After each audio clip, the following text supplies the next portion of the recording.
zipo kwenye mitandao husika. Kwa hiyo sasa, yani tuseme kwamba float kwenye M-Pesa utaandika hapo, kwenye Alopesa utaandika, kwenye Mixx by Yas utaandika, kwenye Airtel Money utaandika, kwenye Lipa Namba utaandika, kwenye Lipa ya Halo utaandika tena pia. Umeelewa? Na jumla. Hata kama unatumia lipa moja utaandika lipa husika. Kama utumii lipa unaweza usiandike hivyo. Ukishaandika hapo kwenye jumla, maana utazijumlisha zile, utakuja utaandika hapo kwenye jumla baada ya kuzijumlisha jumla zote zile pale. Hapa kwenye previous capital unaandika hivi. Hapa kwenye previous capital, kwenye PC hapa, maana ndio previous capital, mstari wa juu hapa.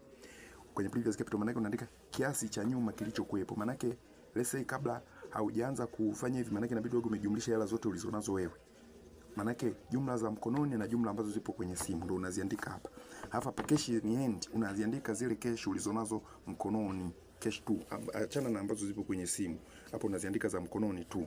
Umeelewa? Zile za kwenye simu unaachana nazo. Kwa maana hiyo sasa, utakapokuja kwenye jumla hapa juu, jumla hapa line ya kwanza hapa utaandika cash in hand ndio itaandikwa hapa juu.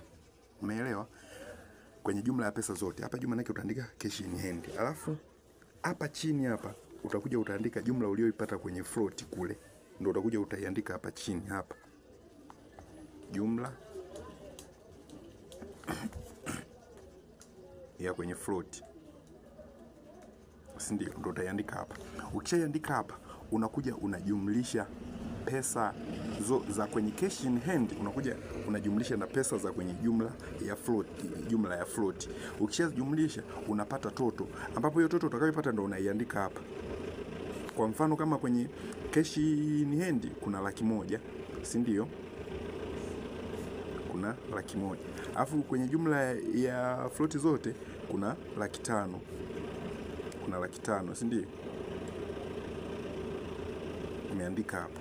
Alafu wakati huo previous cash ilikuwepo ni 700,000, si ndio? Umeandika hapo.